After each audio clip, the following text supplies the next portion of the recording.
Welcome to the Deep Dive. Today, we're diving into a really important speech recently given by Singapore's Prime Minister Wong. That's right. We've got the full transcript here. And it's packed with insights, really, about how a small but, incredibly savvy nation sees the big shifts happening around the world. Yeah, and what we really want to unpack for you, the listener, is Singapore's perspective on this changing global landscape, especially the evolving roles of the United States and China.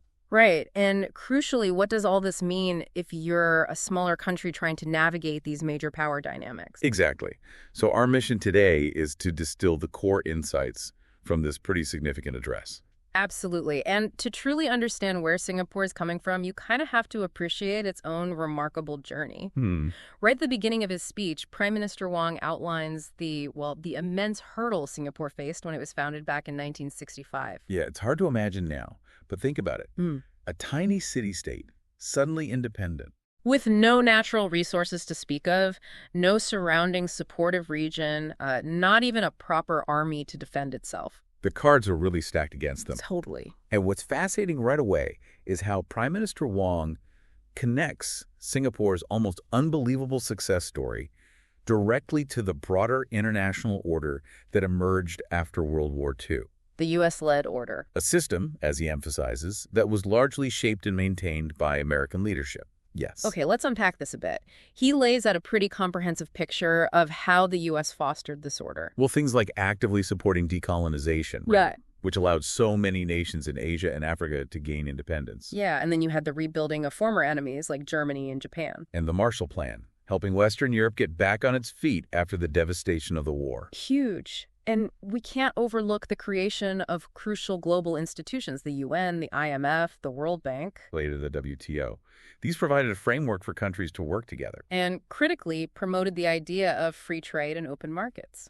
Which, as the Prime Minister points out, opened up opportunities for smaller players like Singapore to plug into the global economy and benefit. He even makes the point that America's pursuit of this wasn't purely selfless. It was also out of an enlightened self-interest, Right.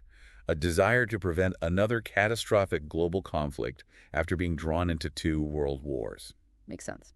Now, here's where it gets really interesting, particularly Prime Minister Wong's comments on the U.S. intervention in Vietnam. Ah, yes. Well, He openly acknowledges how controversial that conflict was, and still is. Definitely. Still debated even within the U.S.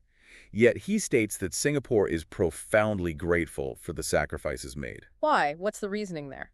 He argues that it provided Southeast Asia, including Singapore, with the vital time and space needed to develop and prosper, while the U.S. was essentially holding the line against communism in the region. That's a perspective you don't always hear, certainly. No, it really underscores how different nations viewed America's actions through the prism of their own specific circumstances and, frankly, survival. Okay, so fast forward then to 1991, the collapse of the Soviet Union.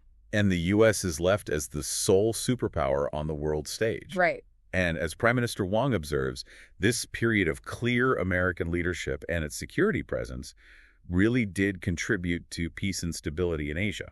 Creating a relatively predictable environment where countries like Singapore could really thrive economically. Exactly. He does mention, that there were criticisms of the U.S. at times, maybe for perceived inconsistencies or applying different standards. That's always part of the picture. But the overarching view he paints is of the U.S. as, on balance, a force for stability and a force for good during that crucial period. And he directly connects this historical context to the vision of Mr. Rajaratnam, one of Singapore's founding fathers. Yeah, who as early as 1972 foresaw Singapore as a global city flourishing within this very international economic framework. Amazing foresight. So, with that historical foundation laid out, the speech then pivots quite sharply to the present day.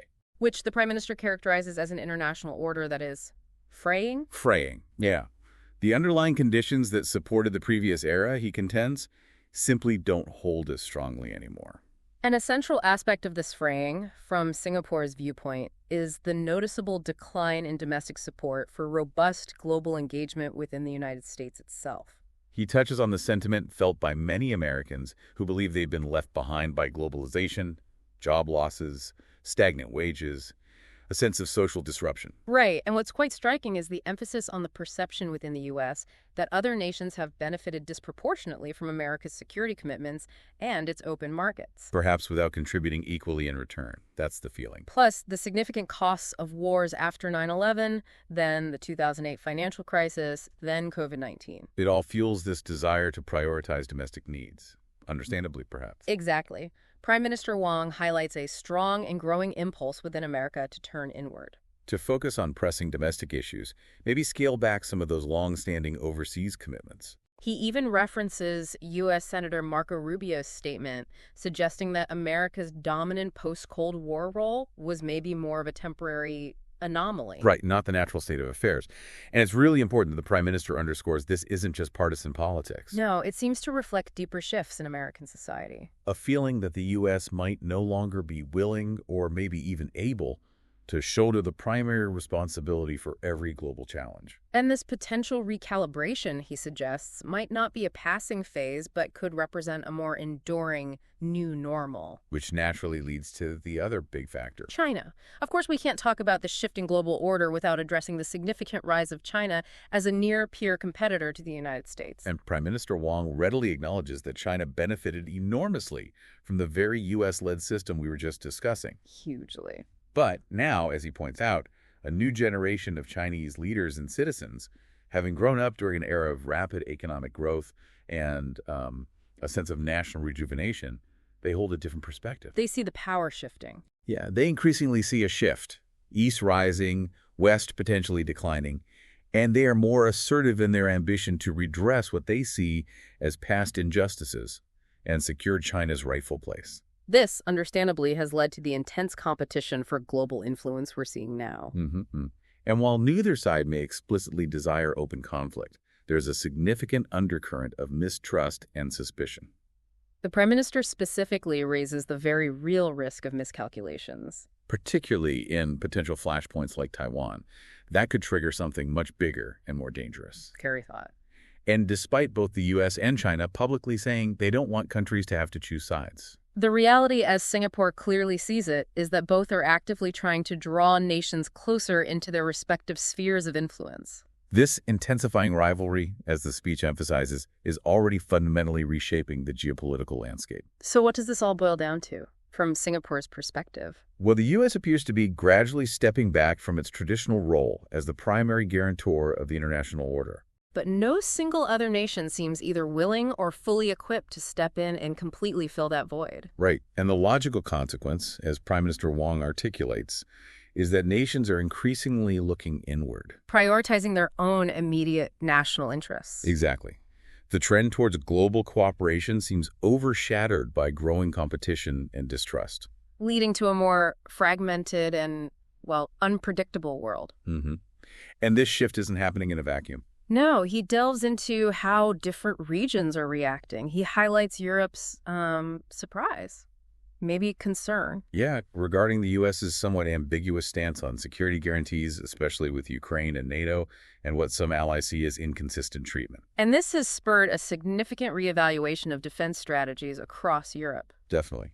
Ideas like France maybe expanding its nuclear deterrent role, Poland expressing interest in nukes, Germany massively increasing defense spending. These are really substantial shifts in thinking. They reflect a growing understanding that the post-Cold War peace dividend, that's over. Europe needs to invest more in its own security. And Asia, understandably, is paying very close attention to all of this. Oh, absolutely. Yeah. The Prime Minister references a stark warning from a former Japanese PM who suggested Ukraine today may be East Asia tomorrow. A sentiment that probably resonates even more strongly now. You'd think so. The somewhat abrupt shifts in U.S. foreign policy regarding Europe have led some Asian countries to question the long-term reliability of America's commitments to their region. Despite reassurances. This speech even alludes to past U.S. strategies, like Obama's rebalancing towards Asia, not always being consistently followed through. And this uncertainty is fueling more intense public debate on defense in key places like Japan and South Korea. Yeah, Prime Minister Wong points to growing calls to strengthen deterrence, better missile defenses, air defenses. And even the once, largely taboo discussions about potentially developing or acquiring nuclear weapons. Which is huge.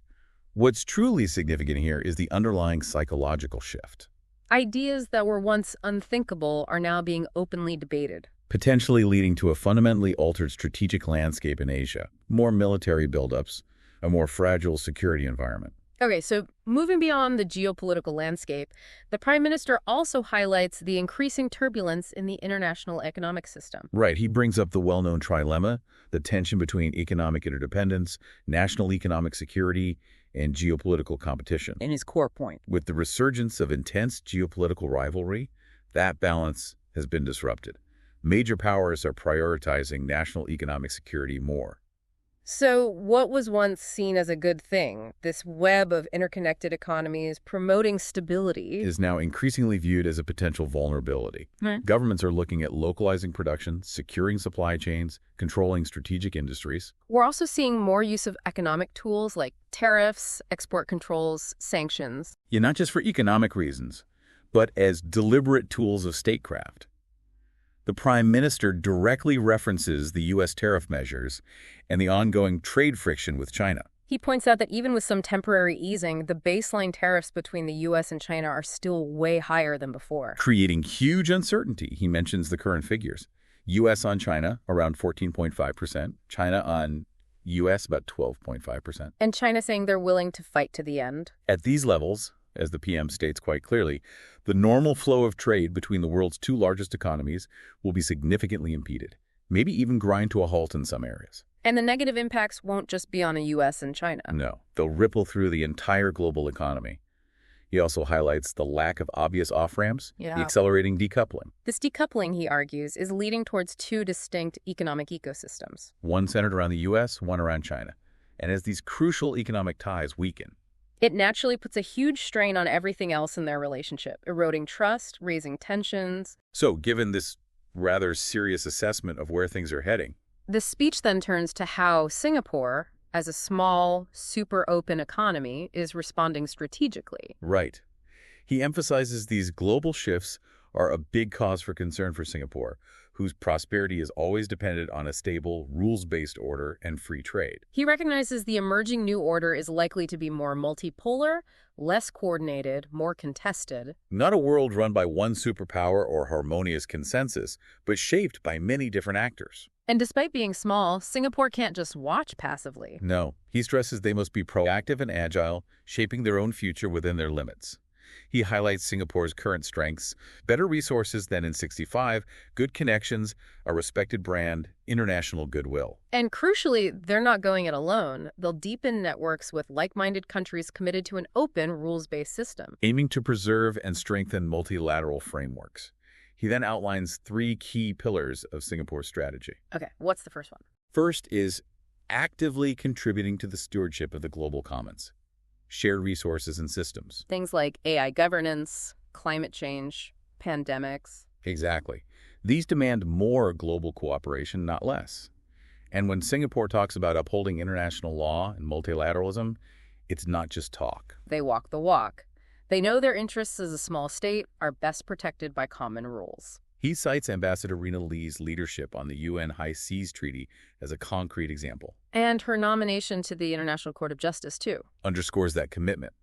The PM also highlights Singapore's role as an incubator for practical solutions like the COVAX facility for vaccines. And the FAST-TP initiative for green financing in Asia. Right. Plus, drawing on their own development experience, they're committed to supporting human capital development elsewhere through the Singapore Cooperation Program. Which has trained over 155,000 officials globally. And they've set up a new development partnership unit in MFA to boost these efforts, increasing resources for partners in Southeast Asia, Africa, the Middle East, Latin America, the Pacific. Focusing on areas like the digital economy, renewable energy. Okay, so that's Pillar 1, Global Commons. What's number 2? Pillar 2 is championing deeper regional cohesion and integration, with ASEAN remaining absolutely central. Makes sense. In a fragmented world, regional unity is more vital than ever. He quotes Mr. Rajaratnam again. If we do not hang together, we will end up hanging separately. Powerful stuff. Very. He acknowledges ASEAN's economic progress, 5th largest economy, mostly tariff-free trade area. But emphasizes the need to accelerate integration, aiming for 100% tariff elimination, reducing non-tariff barriers, finalizing the digital economy agreement, upgrading FTAs, developing the ASEAN power grid. Ambitious goals, and looking beyond just economics. He highlights ASEAN's role in broader regional architecture, like the East Asia Summit, bringing major powers together. And the ASEAN outlook on the Indo-Pacific, promoting openness and inclusivity, rejecting zero-sum competition. Singapore is committed to translating that vision into concrete projects. And looking ahead, when Singapore chairs ASEAN in 2027, its 60th anniversary, the key goal will be deepening regional integration, ensuring ASEAN remains an anchor for peace and stability in Asia. Okay, global commons, ASEAN integration. What's the third pillar? The third crucial element is actively strengthening its global network of diverse partnerships. Because in a multipolar world, you need broader and deeper relations with many partners for resilience. Exactly. Economically, Singapore is already plugged into CPTPP, RCEP, and has lots of bilateral FTAs. But they want to do more to reinforce the multilateral trading system. He mentions recent talks with leaders from Malaysia, Japan, NZ, UK, EU, all agreeing on needing more cooperation, rejecting protectionism. Interesting. Any specific ideas? Well, one being explored is greater collaboration between CPTPP and the EU. With the UK now in CPTPP, linking these two blocs could be significant for rules-based trade. Makes sense. What about ASEAN-EU ties? Strengthening that strategic partnership is another priority, with the long-term goal of an ASEAN-EU FD. And beyond those big blocs? Singapore is also actively deepening strategic partnerships with countries like Australia, New Zealand, India, France, Germany, South Korea, Saudi Arabia, the UK, Vietnam. A wide range. And importantly, proactively reaching out to new frontiers, the Middle East, Africa, Latin America, planning new diplomatic missions to boost engagement there. Recognizing their growing importance. Right. So in his concluding remarks, Prime Minister Wong reflects on Singapore's history again. Acknowledging they're in uncharted waters, like in 1965. But emphasizing Singapore is much stronger now, more resilient, better equipped. He highlights their innovative solutions to resource limits, strong financial reserves, and consistent investment in defense and homeland security, the SAF and Home Team, underscoring that ultimately Singapore relies on itself. Self-reliance is key. He also acknowledges Singaporeans are more globally aware now and want to understand the strategy. And stresses the need for unity, mutual respect, shared purpose, despite diverse views. Ultimately, as a PM concludes, Singapore's survival depends on all its citizens sharing responsibility. Reiterating Singapore's commitment to remaining open to ideas, partnerships, opportunities. Drawing on its history as a safe harbor, a meeting point. Aiming to continue being that safe harbor, global emporium, and trusted hub.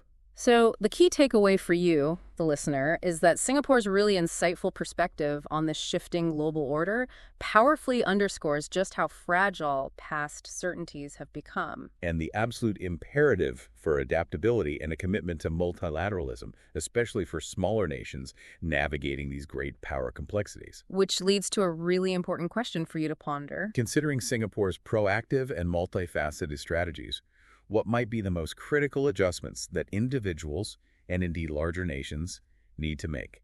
Not just to weather these storms, but to actually thrive in this evolving, more contested world. And what unique role can smaller, agile players like Singapore play in shaping the future global landscape?